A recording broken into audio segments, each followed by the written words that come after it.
माखासे मानसिफोर हटेल मुंख्लं जालांनाय थैलांनायनि अनजिमाखौ आङो गासिबो रेकर्ड खालामदोंना नुबाय आङो रोजा बासोनिबो बांसिन बर' फिसा बे बड'लेण्ड हादरनि थाखाय थैलांबाय सोरनि जिउ सोलेरा बहा गोमैयो बिथांमोना गावसोरसो मिथिसिगौ आं फोथायो निश्चय बिथांमोना जोंनि खर'सायाव सोरगोफुरियाव निश्चय दङमोन सोरगोफुरिथाराव जायगा मोनहैयाखैब्लाबो बे अख्रां सावनो हयथ' बायदिसिना महरै बिथांमोना थाबायदिंगासिनो दं बिरबायगासिनो जोंहासो खुनुरोखोम जिउ बारग'नानै गोथाङै दासिमबो थांना थाबाय बेनि बे रोजाबा बर' फिसाफ्रा नोंनि आंनि आवाज नोंनि आंनि सुबुरुन थिननायाव गावनि जिउखौ बेसेन होआजासेनो जेरावखि जेरै जायामानो गियाल'ना बारसोमनानै थैलांबाय दिनै बिथांमोननि जिउ सोलेरा बिराद दुखुजों आं नुनाय बुजिनो मोदै गाबगासिनो दं मोदै दं दा जोंहा गोथांफ्रा मा दायित्व दं मा मावनांगौ दं बे रोजाबासो जोंनि बर' बिदा फंबाय मुंख्लं जोहोलावजो जाय खामानिखौ मावफुंनो हालाङाखिसै जाय दावहाखौ देरहालांनो हाजोबाखिसै बे आद्राजों दावहा थाबाय आद्राजों खामानि थाबाय सोमावसारनाय आलादा बड'लेण्ड हादर सोरजिनायनि बे खामानिखौ जों मावनो गोसो दंना गैया मावनो गोसो दंथ' जों जुदि बेखौ जुदि मावनो जानाय खालामफिनाब्ला थैथां जुदि बारसोमफिनाब्ला गुवाहाटि 5,000 जोंनि बिदा फंबायनि सावा नांगोन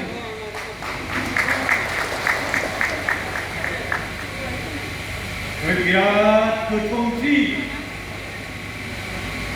सुबुंनि जि सानथौ हिउमेन फिल'सफि दर्शन बेखौ बुजिनानै साननानै आं सानो गोदोनि जायफोर गोजाम भलुन्टियार फर्सनि मानसिफोर जायफ्रा जोंनि बेसेरावफ्रा आं बायदि सोरनिबा 50, 60, 70 बैसो बारलांबाय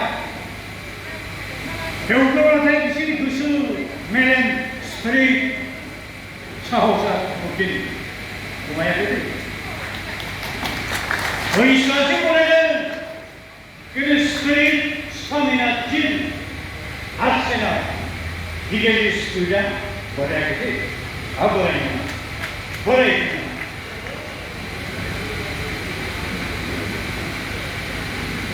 आं बारा गोलाव बाथ्रा बुंनो लुबैयाखै गुबुन बाथ्राया गोबां दं समावबो गैला नोंथांमोनाबो मेंबाय बेखायनो माखासे गथा बाथ्राखौ होबा होननानै सानबाय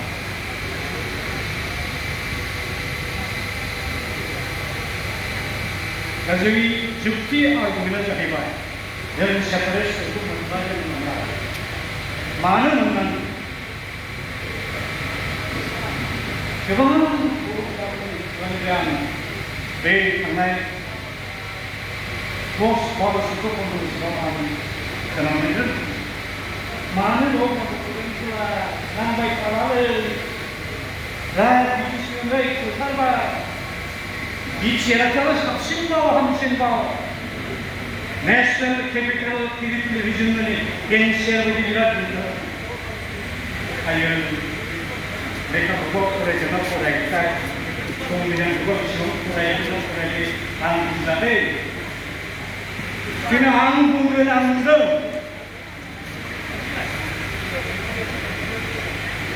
बिएससि बिटिसि बिटिआर लादोंमोन गोदो उपेन्द्र ब्रह्मआ जेब्ला गोथाङै दंमोन जोङो सम ज' सावरायोमोन जेब्ला बे लोमजानानै चेन्नाइआव माद्रासआव बम्बेआव थाहैनो गोनां जायो जों समजों रायलायोमोन गावबो बुजिनानै बुङोमोन दहाय मिथिंगा बे बाथ्राखौ रायखांदों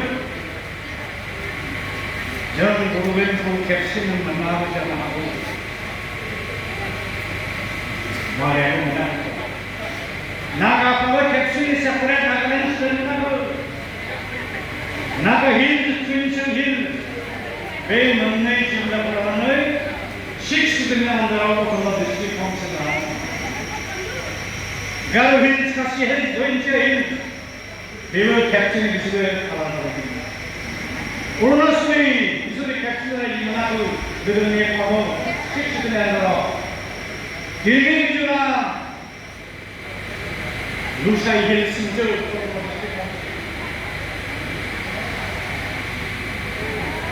दा रावबो जुदि खेबसेनो आलादा रायजोखौ मोनाखैब्ला जों बेखौ मोनांगौ जानो हागौ आंखौ नुनाय मानसि मोजाङै सान आरो जोंखौ गभर्नमेन्टआ बारायखौ हयथ' डेम'क्रेटिक पिसफुल नन-भायलेन्ट मुभमेन्टखौबो खालामनो बारा हयथ' होआ जानो हागौ अब्ला मा खालामनो दाय गैया हुसिया बर'फोरा गावखौबो न' बां सावोब्ला हाजार हाजार लाख लाख बर'फोरखौ जेलाव सोयोबा आन्दलनखौ क्रेकडाउन खालामनो नागिरोबा जों मा राहा बेखौ जों देहा गोहो बोलो बेखौ फोराफिननो थाखाय गेजेर खन्द जुदि गभर्नमेन्टआ जोंनो माबाफोर अफार होयोब्ला इन्डिपेन्डेन्ट पलिटिक्स जायखौ लाथ'नानै जिरायनानै फोराननानै जोङो सेपारेट स्टुडेन्ट मुभमेन्टखौ 5 बोसोर उनाव जों खालामफिननांगौ बे जाबाय जोंनि साननाय स्ट्रेटेजि खायदा आरो कौशल आरो बेवहाय फंनैसो बाथ्राखौ दाजाबनांगौ जि इन्डियान काउन्सिल मोनगोन गभर्नमेन्ट मोनगोन बेखौ बनै सैथोबादि मानसिजों जागायनांगौ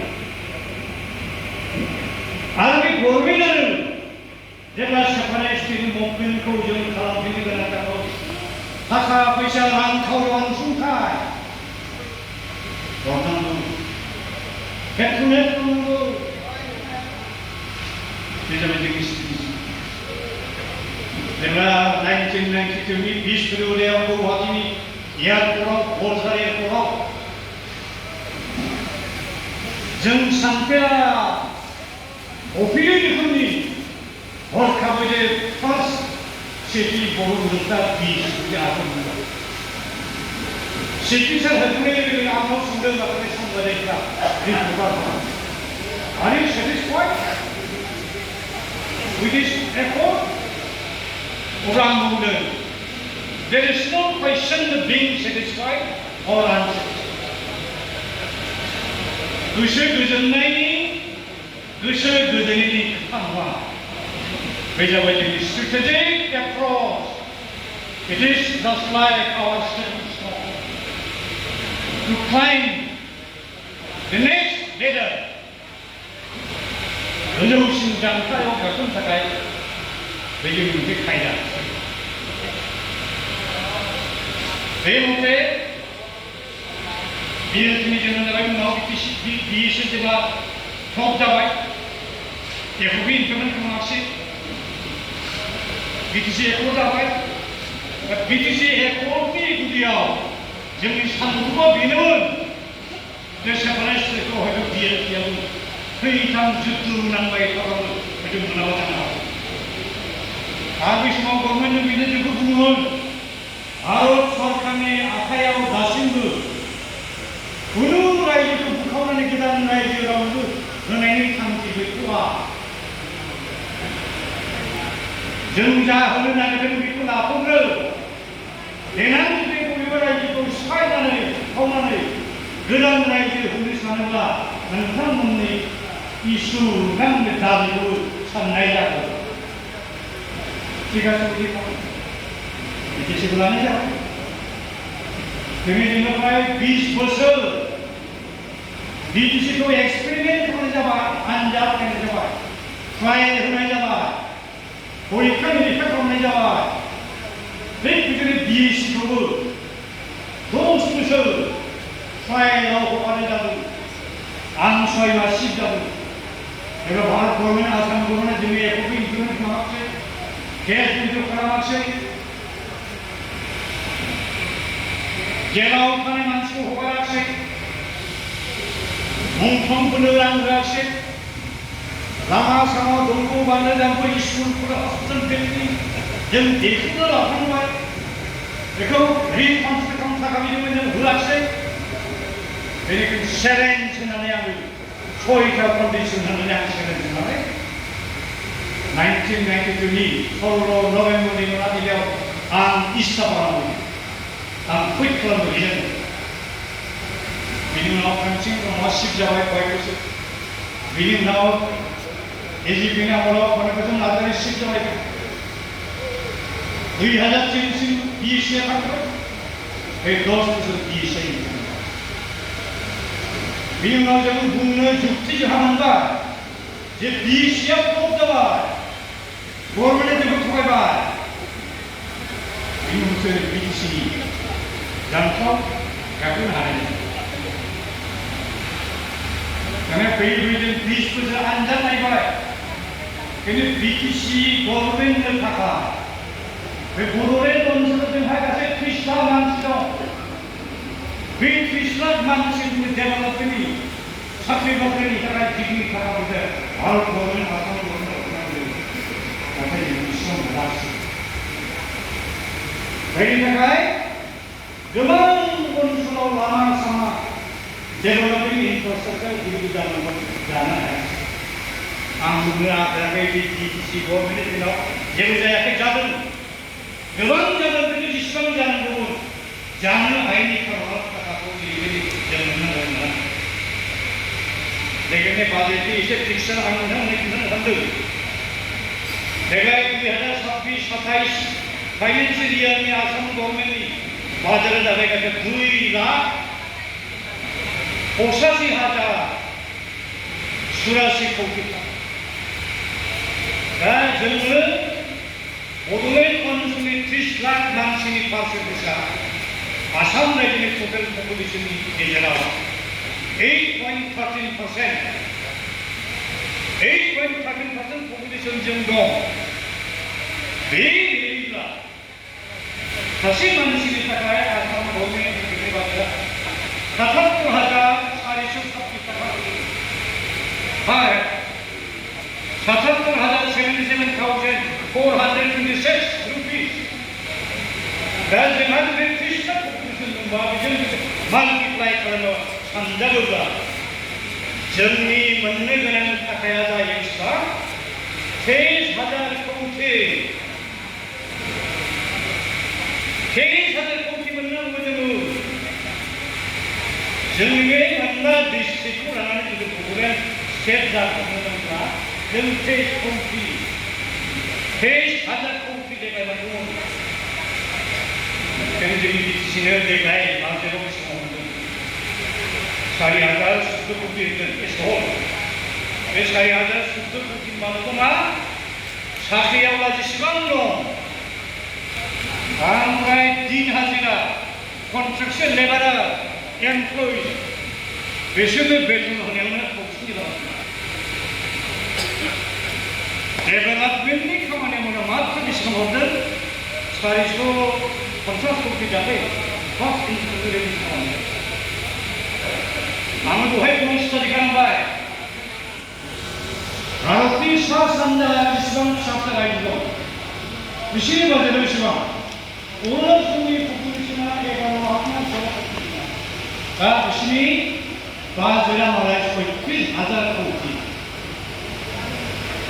मेघालयनिखौ होन, नागालेण्डनिखौ होन, त्रिपुरानिखौ होन, मिज'रामनिखौ होन, मणिपुरनिखौ होन, सिक्किमनिखौ होन, 30 कौटि, 30,000 कौटि, 20,000 कौटि, 25,000 कौटि, 19,000 कौटि खम नङा माला।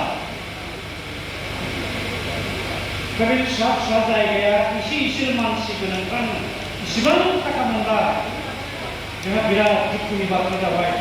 30 लाख जनसंख्या गोनां बड'लेण्ड ओनसोलनि थाखाय मात्र नोङो 4,000 बिराद खम। दा जोंनि जुक्तिया बेनो, in terms of population जोंनि बाजेटारि एलोकेसना मानो 4,000 कौटि बाल' जों मा जायगायाव जोंनि एजेन्सि माने डिसक्रिमिनेसन दा बे 4,000 कोटिखौ 30 लाख मानसि रानब्ला 6,000 कोटि नायदो बेजों मा डेभेलप जागोन दा बे मोनसे डिपार्टमेन्टनि EMनि अफिसाव आं डेभेलपमेन्टनि खालामदों बेसोरा बिनि डिपार्टमेन्टआ हादराव दंफैदों दा सयस'नि जों एमसिनि EMजों राननांगौ न'निफ्राय मेम्बार सैजोनाव टटेल 40 लाख मा जागोन दा जोंनिया जोबथिया बेनो जोंनि स्ट्रंगेस्ट आर्गुमेन्टआ बेनो गुबुन गुबुन फिसा फिसा स्टेटफ्रा 5 लाख 10 लाख 20 लाख पपुलेसना जुदि इसिबां जुदि थाखा मोनोब्ला दिल्लीनिफ्राय हक बा गावसोरनि स्टेटनिफ्राय हक जोंहा माने इसिबां जोंनिया बिटिडिया सेपारेट स्टेट जायोखा बेखायनो जोंहा फर्मखौ मोननांगौ आरोखि जुगे जुगे थगायजाबाय थानांगौ नामा न' कुइसन थगायजाबाय थानो कुइसन गैया जोंबो सेपारेट स्टेटखौ इमिडियेटलि खालामनांगौ बेजाबाय जोंनि डिउटि आरो आंनि सासे बिराद गिदिर पन्डित एन्थ्रपलजिस्ट डक्टर बिके बरं सोनाब बंग'नि बर' मेथ्सफोरनि सायाव थेसिस लिरनानै PhD मोननाय मानसि बियो आं बेनाव सम सम थाङो सानसेखालि आंजों आर्गुमेन्ट जाबाय ओइ सानसेमा बिदिनो सेपारेट स्टेटजों नोंसोरनि पपुलेसना बेसेबां आं बायदिया बेखौ एसे मोजां मोननो थाखाय एसे बानायनानै आदसा अल इन्डिया जुदि सानोब्ला अरिजिनेल बुहुमनि मानसिया 1 कोटिनि बांद्राय सानो आं फंनैसो दं खिन्थाबाय आङो राजबंशियावनो गोदो बर'आमोन गुबुन गुबुन जत्थ' आसामनि साइन'टिफिकेल लेंगुवेज बर' लेंगुवेज फेमिलिनि मेम्बार मानसिखौ बेखौ खिन्थाजोब्बाय दानिया बेहाबो सिथाबदों बे इसिबां जानाय नङा होननानै बे खिन्थाबाय आंहा जाबाबो बिदि गैया खमथारबाबो सार 30 लाखसो दंथारोमोन जाबाय बे होनबाय पपुलेसन सिस्टेमजों नोंसोर सेपारेट स्टेट मोननाया गोब्राब जानो हागौ नोंसोरनि जुक्तिखौ भारत गभर्नमेन्टआ मानिनो हागौ आरो नोंस्रा पलिटिकेल स्ट्रेंथआ बेसेबां दं खयजन MLA हरनो हायो एसेमब्लियाव साबैसे MP हरनो हायो पार्लियामेन्टआव जालांबाय नांबाय आं बेहा सारा एखमबा 7 जन 8 जन 10 जन देखायो सिनेमाव देखायो पार्लियामेन्टआव एखमबा सासे देरहायो आरो बे पलिटिकेल स्ट्रेंथ गोहोजोंबो नोंसोर हानाय नङा रायजोखौ मोननाय नङा माथो दं सार मोनसे मुलि दं बायदि बे मुलिया बिराद गिदिर बे जाबाय हिस्ट्रिकेल प्रेरोगेटिभ सोंबाय बिथिंखौ हिस्ट्रिखौ एन्थ्रपलजिनि मानसि वर्ल्ड फेमास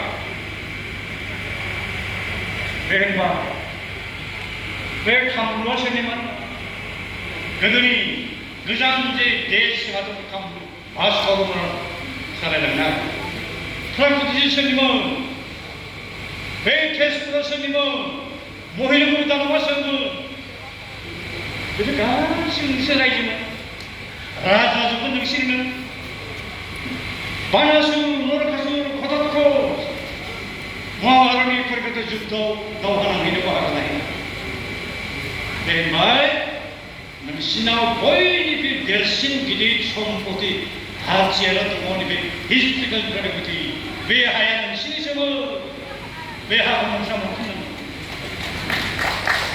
बयनिख्रुइ देरसिन दा जों बेखौ होननानै बे माखासे डिसपुनि पलिटिसियानफ्रा अराय जायाखैमोन हारसाफोरखौ मोदोम एवखांलाबायनानै उनाव आबाद दाबुंलाबायाखैब्ला जोंनोथ' जुक्तिया मा 1881 जेब्ला ब्रिटिश गभर्नमेन्टआ अल इन्डिया सेन्सास खालामो आसामनि सेन्सास रेकर्डखौ जों नायनानै नुबाय आंनि बायदि गवालपारा जिल्ला बै समनि 1881 आंनि बायदि कामरुप जिल्ला आंनि बायदि दरं जिल्लायाव सिंगल लार्जेस्ट मेजरिटि मानसिया जाबाय बर' 1881 जुदि जोङो मेजरिटिब्ला 100 बोसोरनि उनाव जोंनि मानसिया बहा दङ ना बेवहाय बिराद गिलुबालु आर्टकुवेक बांग्रिं मावा नामा ना 뭐 수남이 빼나마 나 무하마드 콜레라 대마로 투기주는 거냐마 나 비자인프에 부르라고 하와 산자하 가는 거냐마 잠깐 신 부담 가는 거냐마 집비로 가는 거냐마 selamat aja Iwan Muzake, Sunan Muzake, Bangil dekat sekali mau buat, itu cuma setiap hari. Mereka ini jemnya juga, jeng 1881, eksplosi siang, jeng menjadi timur, dah berjeng menjadi timur, boleh. Sensas dekor itu hukum dia ada, nih dekat sensas jaga semua, dengan kawat dalai itu. Jangan pokok itu kemudian kawai. Kita mana yang anu semua ni libat, semua je base sensor dalam manusia. Berani style semua. Koto, sahaja orang macam ni. Naik babu, budak-budak kami bijon, awak ekta bita, bisnya ya. Mana mana, beri gaji mana macam saya ini untuk apa?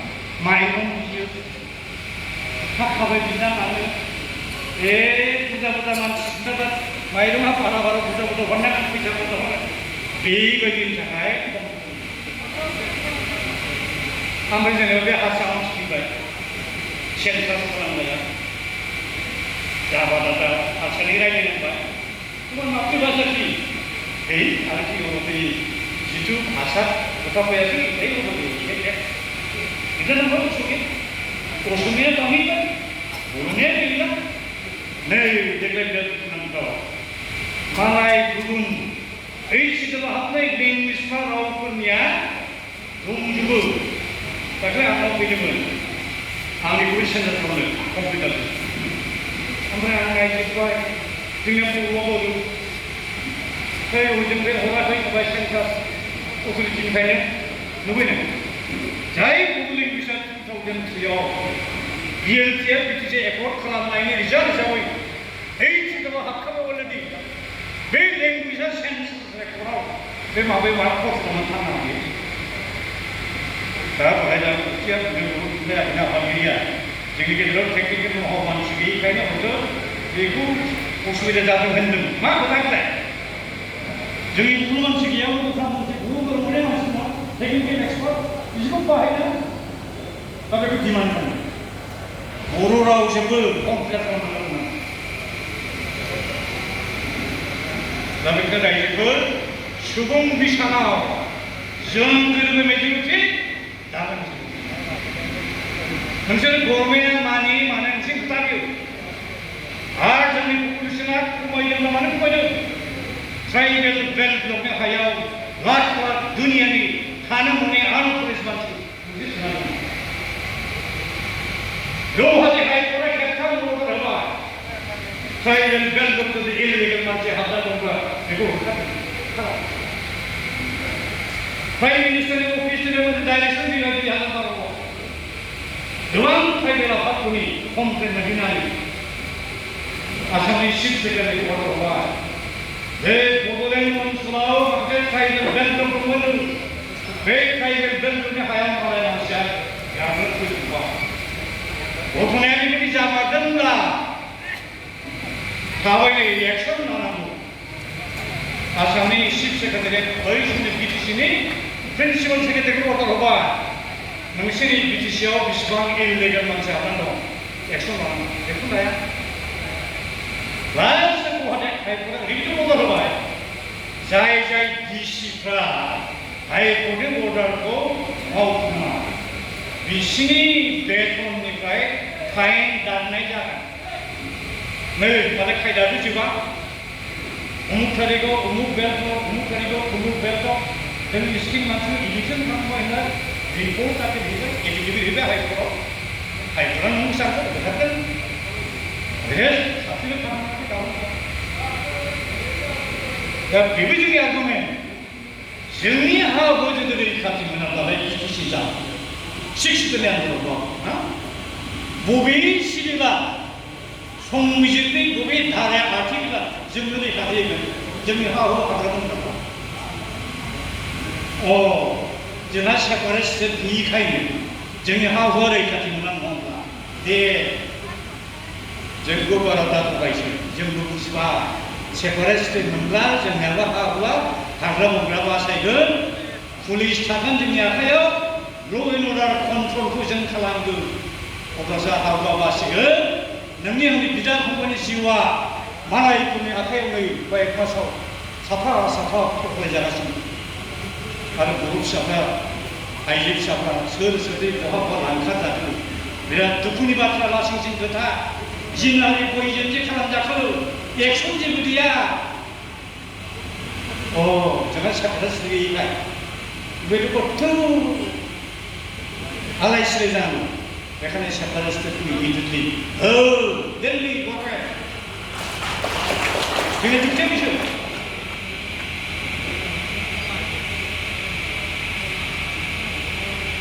जोंनि आखाइ रायजोखौ बारा गोबाव time मोननानै समा जों फरायनानै दं मानो होनबा मोनसे जायगाखौ लानानै सेपारेट स्टेट दानांगौब्ला माखासे फेक्टर्सनि सायाव डिपेन्ड सोनारो सुबुं बिसान पपुलेसन रेशिय' बेबो बिराद गिदिर मोनसे फेक्टर दासिमबो जोङो मेनटेन खालामनो हाथ'गोन खोमा बै डिकेड 5 बोसोर बेनि उनावबा लासै लासै जांखो लांगासिनो दं जोंनि मानसिनि थैनायनि रेट मर्टेलिटि बांगासिनो गथ' उजिनाय जोनोमनि रेट बार्थ रेट ओरैबायदि गाहायाव थांबाय गामि गामि एलपि स्कुलाव बर' मिडियाम फरायनाय गथ'फोर गैला दा आसाम गभर्नमेन्टनि पलिसिखौ जुदि बाहायोब्ला स्पेसियेलि गथ' जि स्कुलाव गैया बे मा जानांगौ बे स्कुलाव बाहायनांगौ नै दाख्लै जोंहा बिटिसि गभर्नमेन्टआ इडुकेसन काउन्सिल मोनसे डिसिसन लादों आसाम गभर्नमेन्टनि बे डाइरेक्सनखौ अर्डारखौ जों बाहायनांगौ बेखौ दा बासिनानै हरगोन बिराद